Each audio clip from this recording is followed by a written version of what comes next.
here, and it's my pleasure to introduce tonight and introduce the program that we have. We have a rare opportunity to hear directly from an artist who has an artwork here in the hotel, Adam Cvijanovic, who is here with Molly Jeffers.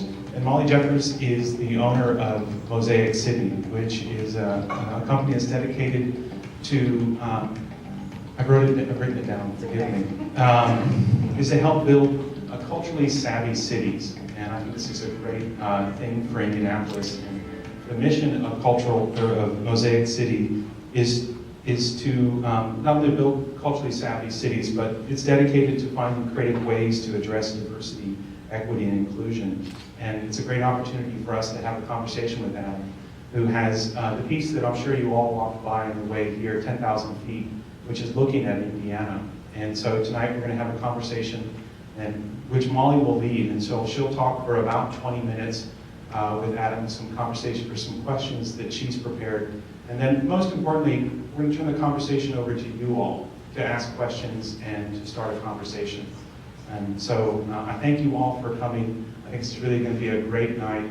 But before we get started, I just want to thank a couple of really fantastic sponsors here in Indianapolis. One is the Indianapolis Museum of Contemporary Art, which is located in Fountain Square, and also will be located here at the Alexander in just a short while. They have a new space that will open just on the ground floor here with window front access. And so it's really an exciting thing for the area and for the city. At the same time, tonight's talk is sponsored by the Contemporary Art Society, which is an affiliate group of the Indianapolis Museum of Art. So thank you all for coming. And the woman leading the cheer there is Lauren Zoll, who is also involved with the Contemporary Art Society and has a number of pieces hanging here in the hotel. So I'm so glad you all came. And thanks very much. And I hope this is just a continuing conversation about contemporary art and contemporary living here in Indianapolis, centered in City Way. And so without further ado, I turn it over to you all. Thank you. Good evening, everybody. Can you hear us okay? Can you hear me okay? Can you hear me? Good. Great. Again, I'm Molly. I'm very happy to be here tonight. I read a lot about you. Your work is amazing, and so I can't wait to hear from you and hear your thoughts. So, my questions are random, much like my thoughts are, so they are in no specific order. Let's dive in. So, tell us who you are. Who is Adam Cvijanovic? That's good. Thank you. Where were you born? Where did you go to school? Richard, you did it perfectly, I have to say. I was born in Cambridge, Massachusetts, and I went to school, well, I actually dropped out of high school. I read it. At 17. Yeah, and then moved to New York, and that didn't work out very well. And then I moved back to Boston and lived my roots for a couple of years, and then I moved back to New York. So I was going to ask about that. So you dropped out of school to pursue your painting, and so that you wouldn't have a plan B, right? So like you wanted that to be your only option. That's exactly right. And so you decided not to further your education, so you couldn't do anything else. That's right. Okay. I mean, I remember it was like lying in bed when I was 17, I was like, I really want to be an artist. Like, this is great. And I thought, of course it's great. I'm 17.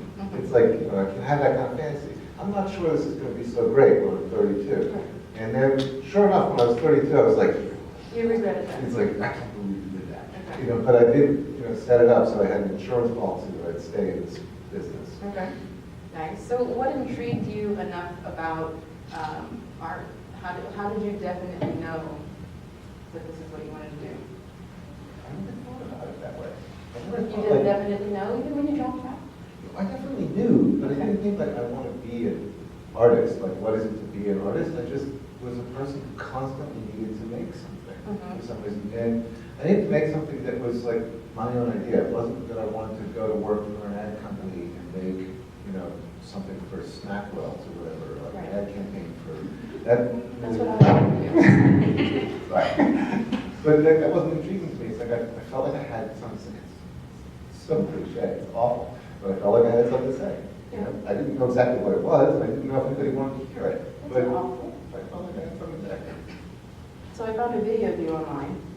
It wasn't bad. But you said that we, as people, are kind of like your paintings. and we contain something that was very abstract, something that is separate from ourselves, but we're grounded by our own physicality. Can you talk about how your work is both representative of something, you can tell what it is, but it also has a conceptual meaning? Yeah, that's a big question. I think that what I was talking about at that point was more of it's a spiritual idea of what art is, which is that art is something that is both, if you're making a sculpture or painting, it's both an object, it's a thing, it's just paint. And then it's something else. You know, it includes all these other things. And that way it's analogous to being a human being, where you're a body, you're an animal. But you're not, you're something else again. I mean, something kind of extraordinary that goes beyond those boundaries. And so I think art is a reflection of what it is to be a person, what it is to be alive. And that's why it's still around. I mean, that's why even something as retrograde as painting is still around. Because really, this is a skill about as useful as being a blacksmith right now, you know, in a certain way. I mean, it's been completely replaced in all of its important reportorial functions and sort of documentary functions. Look, there's a camera right now filming us, you know, not a painter up there like scribbling away. So it's been reduced in a way to being only that, only a kind of stand-in for what it is and a kind of communication about that idea of what it is to be a person. And I think that people react to art because of that. That makes sense to me. So what are those other things though, like that the work is, it's paint and it's just those other... Well, in my case, I mean, what I was saying was a statement that applies to all art. So it can be completely abstract and still do this. My things are not completely abstract. So my things are telling a story. I just like telling stories. Is this the one that I love? That's the one that you like. This is, yeah. So this is really neat to me because... Do you want to hold that up? Because to me it's like scary, Right. but it's really beautiful.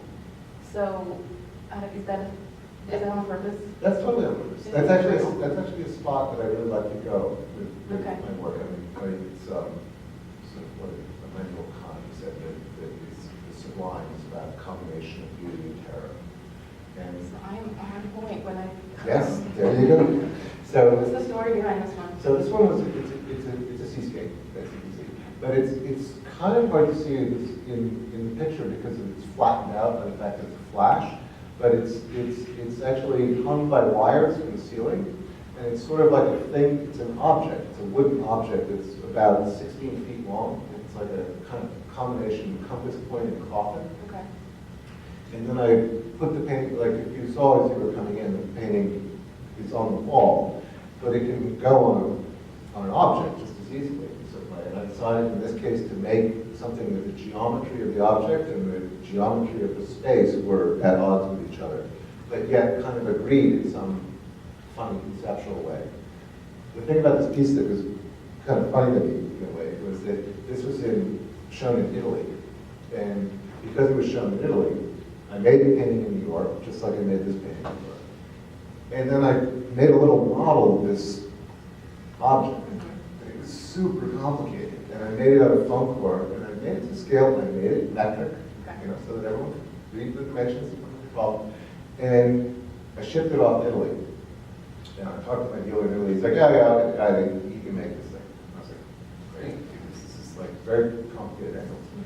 And then it was getting closer and closer to the show. And I was like, how's it going with the making of that thing? Well, not so good. You know, we're having some problems. I can't get a hold of it. You know, it's like typical time. Finally, I had to show up to install this thing. It still isn't there. It still isn't made. And then big drama starts to happen. There's much yelling on the telephone. And everything. And I'm going, I'm just like, yeah, whatever. You know, you got to be there. I'm not going to build this thing myself. And so in that moment, so I'm just like, yeah, either a builder won't show up. 6 hours before the show opened, these guys show up and do this thing. And they were like swearing and yelling, and then my dealer comes over and he's swearing and yelling at them, and then it's all this yelling, and they're yelling at each other and everything, and it's this weird object, and it was made of 2 halves, and they had to bolt it together, and they're screaming at each other about that, and it would fall off the ceiling, and this whole big commotion. It was beautiful. It was perfect. And it was just like one of those sort of great Italian moments where it's just like, you don't think anything's going to happen, but then it's actually really good when it does happen. They just like the drama. But, so that was the story with that piece. So tell us about wallpapers. What does that mean? So your technique, the process, your murals are mobile, you can take them down. Yeah. What is that about? Everything that you're seeing, pretty much, I think there's one foil painting in this slideshow, but everything else that you're seeing is on Tyvek, the stuff you wrap your houses with, or you send a FedEx note with. And Tyvek is an amazing material, as it turns out, for me. And it allows me to glue these things up on the wall, and then they can come off, so I can move them. And in the case of the thing you're looking at now, that was in the Sydney Biennial in Australia, and that's a big thing. And I just pulled it off and rolled it up and took it back on the plane with me to America. And that was a giant piece. Yeah, that was good. I mean, when I came here to put this thing up, I took it on the plane to New York. It just goes to the luggage. But there's a broader point about that I was talking with Richard about yesterday. And it's that these works are involving architecture, and they really come from the tradition of fresco painting, like Italian palazzos, and the idea of painting isn't just a little object, but it's something that actually engages the entire space. The problem is that in Italy, when they built those palazzos, that was going to be your family house, and you were planning on hanging out for a long time. And so things that were integral to the house and the painting, it's like you put it there to stay. That is not true here in America. It's like we live in a country where everything is completely transitory, and including space and permanent space. And so I was trying to figure out a way of making something that had that monumentality and architectural engagement of Italian mural work, of the idea of, but yet had the American sensibility of the trailer park, where you could just like pack it up and move. Yeah. You felt like it, you know. The American way. There's a piece of yours, I don't know if it's in this rotation or not, but it's called 10 Minutes After the End of Gravity. There's a couple of, yeah. Yeah. there's something. So there's cars, there's homes, Right. and everything's just kind of flying around. Right. But it's really beautiful and soft. So I want to know where ideas like that come from. Why did you think about the end of gravity? That piece was a piece that actually sort of propelled my career quite a bit. Yeah. It's like, there's an example. That's It's a series. That's one of the series of that thing. So that piece comes from a couple of unlikely sources in a way. It comes from the dissolution of my marriage. Okay. In that moment, where I literally felt like everything that I knew that was solid and stable was suddenly floating around, and it was that sort of emotion conflated with having had the happenstance of being down at the World Trade Center when it blew up, and seeing the building fall down. Okay. My reaction to it ultimately was to make something where there wasn't any gravity, that it would reverse the event in a way. Mm-hmm. And the funny thing about these paintings is that, okay, so that from me, those are two pretty heavy-duty sources, right? That's like serious bad stuff. But when people look at these paintings, it's like a litmus test. If some people look at it and go, oh, it's heaven, it's great, everything's floating. And other people look at it and go, oh my God, it's horrible, Right. everything's floating away. And it's very interesting. Well, the title kind of makes you, like, it makes me think that it should be terrible. But when I look at it, it doesn't feel like it. So, I don't know, it's interesting. But, so in the painting here, Yes. you know, we can clearly see that parts of central Indiana are flat land. And it's divided into a grid, and you pointed that out. So what are you saying? What are you pointing out? And I read that you, in another piece, you referred to LA as sun bleach. So I was thinking, like, what's underlying here? What is he trying to, what point about our country is he poking at? So I just wondered. Good question. What I was thinking about Indiana, I mean, it's a landscape, this landscape of Indiana, Illinois, parts of, stretching out into Iowa, of the gridded landscape of the Midwest, of the big agricultural states of Central America, not meaning Nicaragua, but meaning here. That it's a profound, strange landscape. I don't think there's another place in the world that actually has that, right? Every place in the world other than here was agricultural long before they figured out how to make a grid. And so this is the only place in the world that's actually just laid out like that. And it really starts in Ohio and goes all the way to Oregon. If you don't say it's sort of gridded out like that. And I was interested in the idea that as you look down on it, I mean, it's amazingly beautiful. You know, it's like a quilt, literally like a patchwork quilt in a certain way. But then on the other hand, also, what I was trying to do in that painting was to show the prior register of the landscape, which was the rivers. And so you have all these rivers snaking through the grid that are the reference points of the people who lived here for 10,000 years before the grid happened. You know, that was the system by which this place was defined. And it survives almost as a shadow of itself in this superimposition of the grid on top of it, which is the way that we have decided to use this land and run this land and you know, create ideas of property and ideas of all these ideas. I'm not trying to be Marxist here. I'm just saying that there is a real profound difference in these two systems of acknowledging and measuring this land, and they lay one right on top of another. So, what role do artists play in cities or in society? Is there one? Is there something large, you know, some large function or purpose, or? It should be a large function of purpose.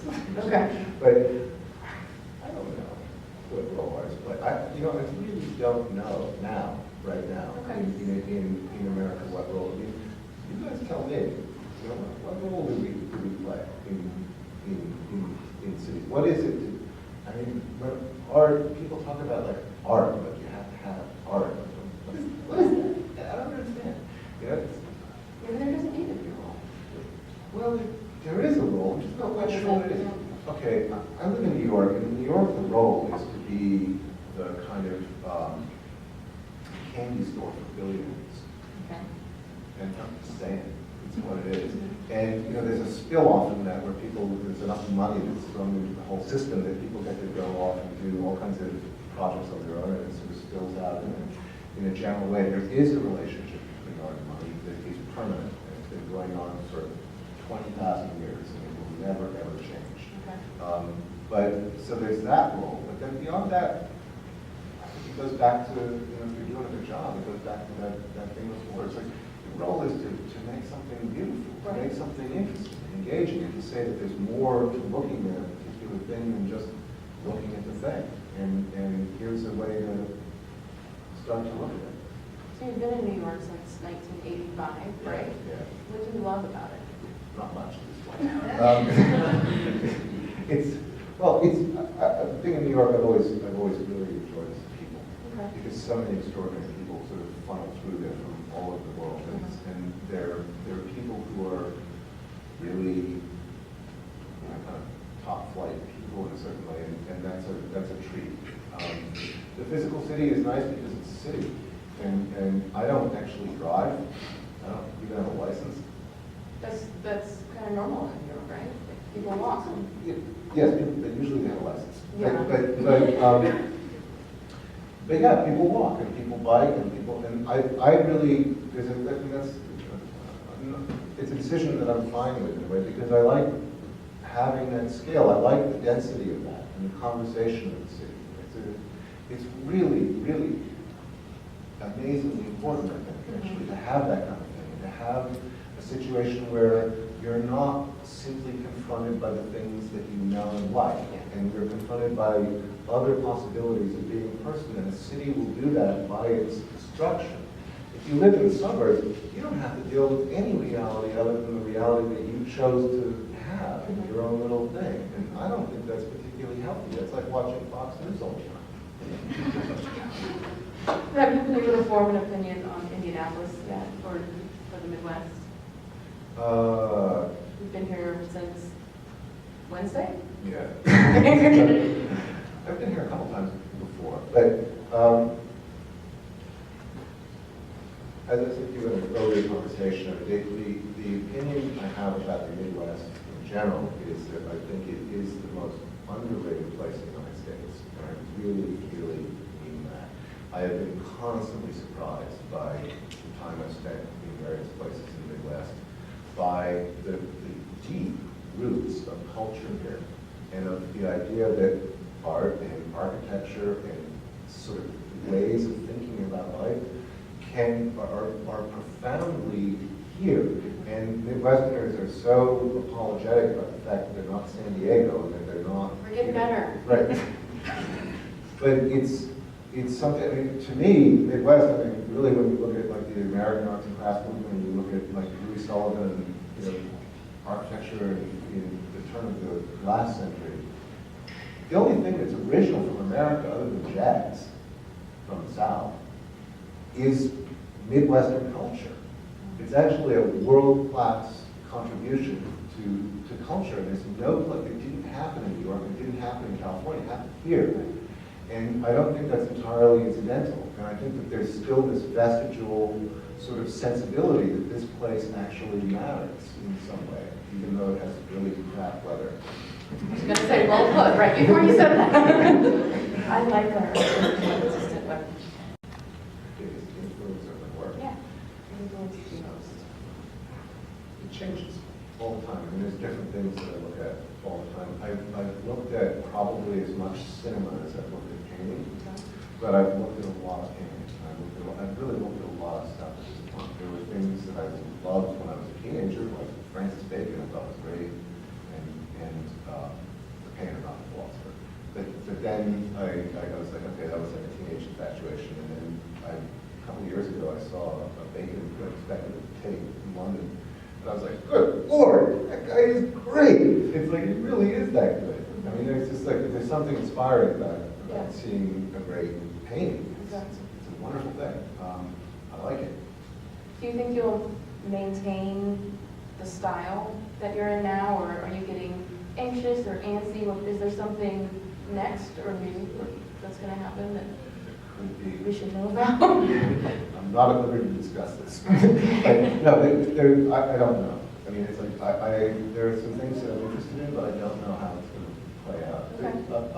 For the last 10 years, I mean, as you can see, I've been doing a very landscape-based body of work, and now I'm actually kind of interested in something to do with people, and I'm not sure exactly how that's going to play out.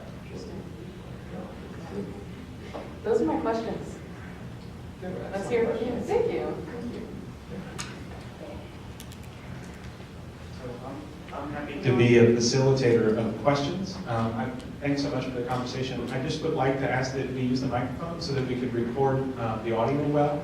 And so I'll run around and give you the microphone if you have a question. If somebody would like to start. Oh, you have to ask.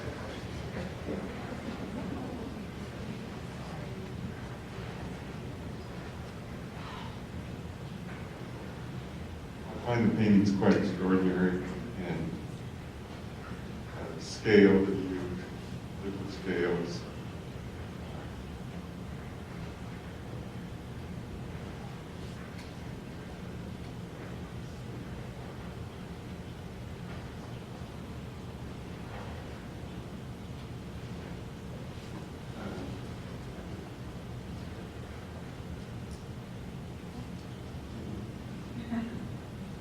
I'll go ahead.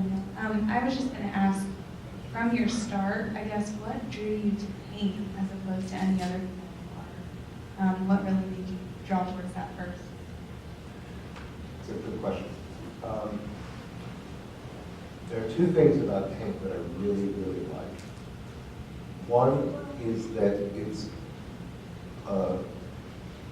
like a hair trigger. It's like there are other ways of working and expressing yourself that to me are a blunter instrument, and sometimes that can be helpful in a certain way. But paint, because you're controlling like every little moment that's happening with it. I mean, a blunter instrument is a camera for starters. But paint is something that it's like you have like the slightest gesture you make changes the thing. And I like that breadth, that range. The second thing I like about it is that it processes information through your body. That when you paint, you're using your eye and your mind and working with your hand, everything that you do with your hands is going through your body, so that everything that you feel in yourself winds up in those brush strokes. And the thing about a brush stroke and about a painting, and this is, okay guys, when you're looking at a painting, when you're looking at a sculpture, when you're looking at something that's holding still, I think about it as looking at a dance that's frozen, so that you see all the steps of the dance at once in one moment. And so it's a different way of looking at time, but that's what a brush stroke is. It's a dance move. It's a move of your body. So it's very important. We had a really great conversation about painting, and you were there, and you were talking about how painting relates to the eternal, and in a way relates to how painting is something that traces back to caves.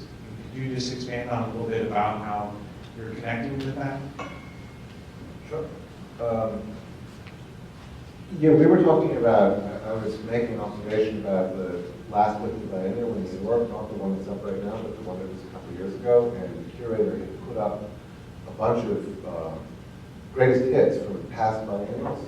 And the thing that was extraordinary to me was that all the work from the mid-1950s on was cracked, yellow, and fallen apart in general. And I was thinking, oh shit, I was thinking that is like being a pastry chef. You know, it's not like being an artist anymore, as I was thinking about it. Like being an artist to me is the idea is that you do something that will go beyond your knowable generation and your great-grandchildren goes like. You go beyond that. Like you're going to have a conversation. It's a conversation. And I've always felt it to be one of the greatest honors of being an artist is that I am involved in a conversation that I talk to people who are really, really old. They're dead, like for 20,000 years in the earth, 500 years, whatever, it doesn't matter. It's an actual conversation. And that conversation needs to go forward as well. I mean, I need to speak to people who I have no idea who they're going to be and what kind of planet they're going to live on. But I want to talk to them. And I want to say something about what it was to live now in my moment in a transitory way, and say something about what it is to be a human in a much less transitory way, in a way that actually speaks back and forth. And good art will do that. Bad art becomes something that goes into a city museum of history or something. It becomes an artifact. It becomes an antique. It becomes something that you understand its pleasure because it's from another time. Good work of art is the opposite. You understand its pleasure because it does not belong to its time. It belongs to you in the moment that you're looking at it. I have a quick question. What was the process of how the IMA first contacted you and then to the work being completed here? When did they contact you and did they give you complete freedom as to what you're going to do here? For the hotel? Mm-hmm. Well, you know, it's a curious thing. The process of my being contacted for the hotel was that I got a phone call from the federal government a couple of years before. And I was like, oh my God, the federal government's calling. This could not be good. But it turned out that it was. Much to my shock. And the GSA wanted me to make a proposal for a project for something called the Bean Center, which is out here to the east in another town where there's that park, the old fort that has a park out there in the east. And the Bean Center is where the Pentagon cuts all its checks. It's like the largest building in the federal building in the United States other than the Pentagon. And it's right here. And so they were going to do some renovations in that building, and they asked me to make a proposal for what I would do for that building. And I made a proposal, and my proposal was to make landscapes like this of 30 battlefields that were essentially important to United States history, but the battlefield looking as if it was before the battle, a natural landscape. That was the proposal, cover the whole building. And then the Republican sequester of Congress happened and all that, and the whole thing got cut from the budget. so it didn't happen.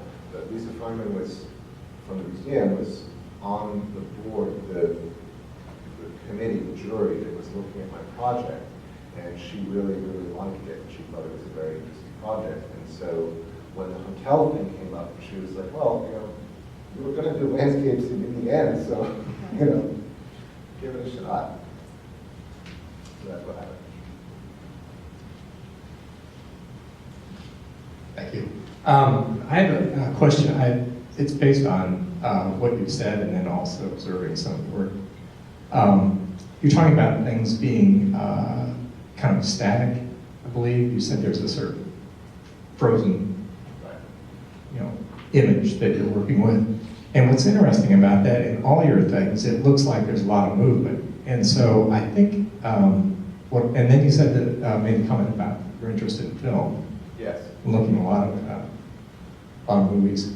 And the things do seem really cinematic.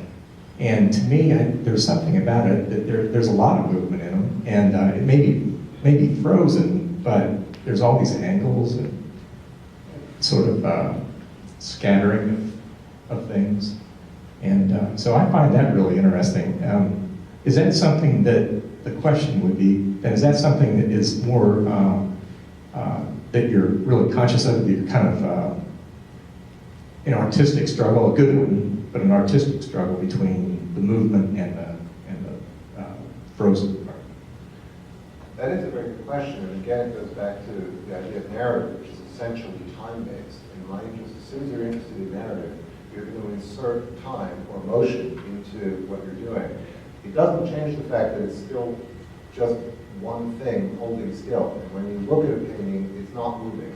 But yes, my paintings do have a lot of implied movement in them. And I'm very interested in that. And a lot of it really does come from cinema. I mean, I always viewed that one of my great influences was John Ford, the filmmaker, Stagecoach, all those westerns, John Wayne films, all John Ford, and it's just spectacular imagery and landscape and people, and the structure of it is really, really compelling to me. Well, I also see the business that you're talking about there as you're describing that, Right. too, sort of that interest. There's a wide open business. Yes, no, it's something that I really, really like in this film, and it seems to me to be a very fundamental American space. Yeah. You know, I mean, another thing that, you know, all of these, because they're sort of glued on the wall and they're fake, you know, they're a fake space. It's just like, okay, you know, it's like I'm creating an illusion of perspective, but it's a fake space. And I've always felt that America is this funny relationship between, to use a classic sort of cliche, you know, the false front western town, where everything is just sort of fake running down the street. But then behind it are the mountains that are spectacular and real and permanent. And it's always this dichotomy between the things that we just sort of cycle through, as if it's all throwaway food or whatever. And then the things that we hold as permanent. And I've tried to make things that are transitory, that are images of the permanent things, you know, just to mix it up a little bit. Thanks.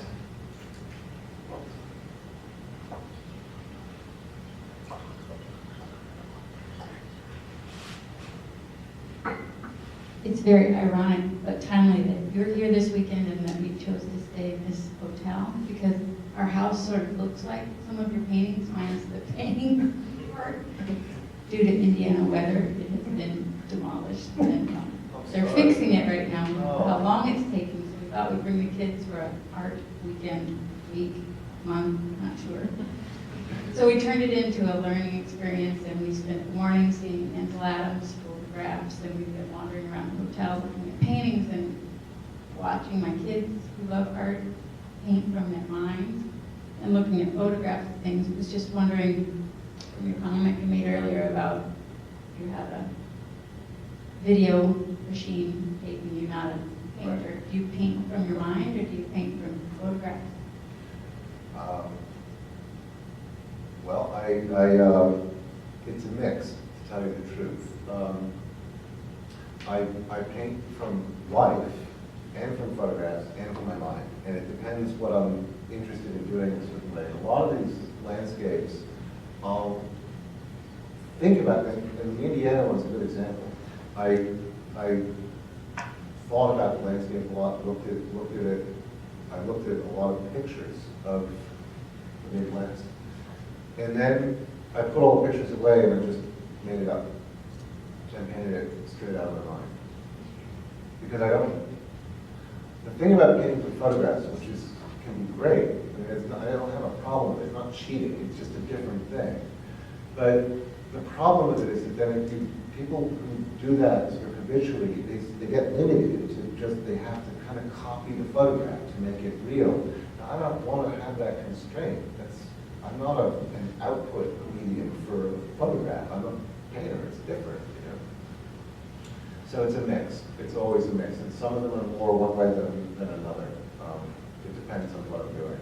There are certain cases where I really wanted to portray something very, very accurately, and then I'll really rely on photographs. But there are other cases where it's just the idea of the landscape. I think that question ties really well back to Molly's question about how she was asking what role does art play in today's society. It's reminding me, sitting next to 3 young ones today, and then I have 3 young ones at home, is that so much of the art that they make is an emotional response. It's a response to things that they just need to get out right away. And when you were talking about your story of wanting to leave high school because you had things that you wanted to get out and had to say, I wonder if you could bridge the gap somehow between who you are today and perhaps look at some young folks in the audience and think about how that shifts between trying to get something out you have to say versus working for, you had a really great phrase about billionaires, and I forget what it was, but I'm curious to know if there's some thoughts around that between the two of you about the role of art today. Well, the thing with children in art is super important because children really are just innately connected to it. They understand it. It's not a big deal. They don't have to go, do a special art thing because it's part of their life. It's part of just how you process information. I think that it's part of becoming an adult in general that the world kind of whacks that out of you, chip by chip, and it says, well, you gotta make money, you gotta do this, you gotta behave, you gotta fit in with the way other people want you to fit in. You can't just say what you want to say. You gotta, and it's not to say that that's a bad thing because we really do need to exist together and make money and whatever. But to be an artist as an adult is really to spend an enormous amount of your waking time trying to hold on to a part of that childhood against everything. And it gets confusing sometimes, and that's why artists can have sort of fun biographies because they get mixed up about what part of childhood to hold on to, and they can act really childish. But you are trying to hold on to something that's special, and I am astonished by how hard you have to fight for that as you get older. You don't even realize it. It just goes away a little bit. But and I think that everybody should fight for that, just to some degree. They should hold on to that because kids have a very good thing to teach parents. And I know this is really a talk with Adam, but I'm really interested in Molly's response to thinking about that and encouraging people in Indianapolis to make a more culturally savvy place and how that really is going. I don't know if I have a different response because I just thought that was kind of cool. I don't know, I was just thinking about like adult artists and how, I don't know, like how we can assume that we know what's going on or we can point them out, but it's really interesting to think about kids and how like it's just natural for them. Art is always around. And so how can we every day like maintain it or try to keep it there? That's hard. That is hard. Yeah. And you don't realize that it suddenly got zapped out of you. Right. That's the So- thing. You gotta be vigilant. Yeah. That's right. It's a funny thing, but I really think that when you ask about what the value of art is, it's that. Right, yeah. That's how it should be for everybody. Like it should It's just not be really for maintaining your childhood, but maintaining your art, or like maintaining.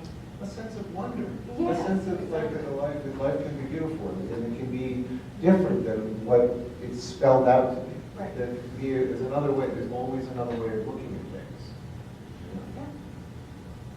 Yeah. And roll it up and put it in sheet, please. What are you painting with? Good question. Get right to the meat. That is the whole thing. The tieback is some sort of diabolical petroleum product, and so it does not react well to oil paint. And in fact, it kind of curdles up and it burns through the tieback. It melts it, basically what happens. So I am not using oil paint. What I'm using is a mix of, I use white house paint, usually been more like a high-end house paint, as something that has more liquid in it, it's more of a vehicle. And the latex has the flexibility that allows me to roll it up and allows me to pound it onto the wall because it's actually quite violent, the activity of putting these things up. But all the color is from a kind of paint called flash. And flash is a French invention, vinyl acrylic, that was made in the 1950s. They started it. It's now the Franck Bourgeois, the company that, oh no, it's Wizard. They took over the Franck Bourgeois. So it's a Wizard paint. And it's a really beautiful paint. It's dead flat, and as you can see from the painting out in the hall. And it's got a very high pigment content. So it's almost like a liquid pastel or something. It's really quite beautiful. One of the reasons why I want to use a flat paint is because when you paint something that's that big, you cannot light it, without having some kind of reflectivity problems. And so if you use any kind of gloss at all, you can't light it. So when I use flat paint, suddenly it gives me a lot of lighting freedom.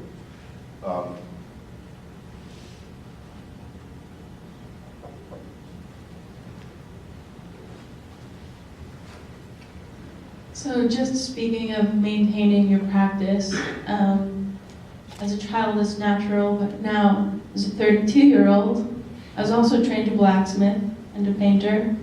It does get... Sorry about that. No, I was like, hey, right here. So it does,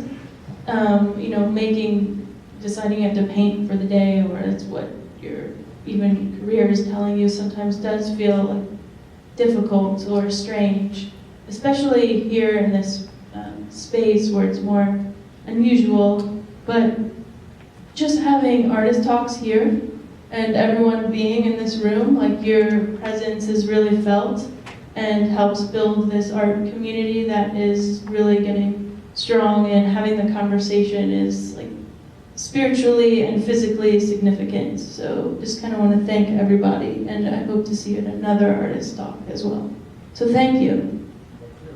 No, thank you all for coming. I mean, this is terrific. I mean, that's what it is. You answer your question about what art is. It's a conversation. It is a conversation. It's a conversation that involves objects and goes on for time travels, which is really cool.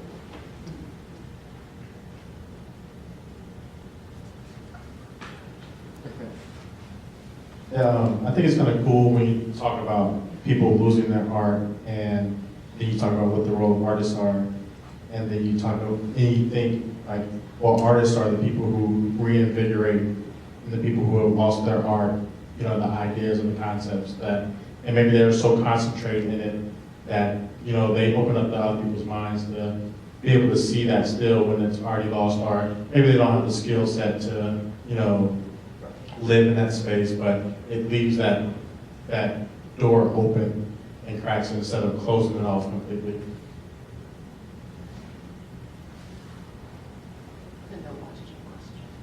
That was a no question. Yeah, that was a question. Comment question. It's a good statement. No, I agree. I think that, look, I think the thing is that we people we underestimate how complicated our communication really is. And it's like we get very used to the idea that we just communicate vocally, and even with my hands. I'm already communicating with my body at the same time I'm communicating vocally. But there are other kinds of, what you were saying, there are other kinds of communication that actually, when that strikes a thing, whether it's a painting or whether it's music or whether there's many other ways that we need to, otherwise you're alone.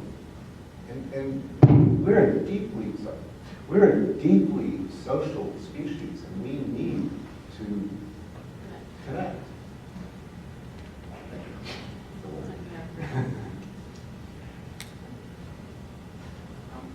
If there are no other questions, I would like to point out that this is probably the best place to have a conversation and an artist talk, because this hotel is home to, in my opinion, the best bar. And so we can convene this discussion here now, but we can all move to Plat 99. And Adam has very generously agreed to come and have a chat and likely a beer in the hotel. I hope Molly will join us. But I want to thank you again very much for coming out, and to thank the Indianapolis Museum of Contemporary Art, IMOCA, and the Contemporary Art Society at the Indianapolis Museum of Art, and especially Molly for putting together such an interesting set of questions to lead a discussion with Adam. Thank Adam for coming. So thank you very much.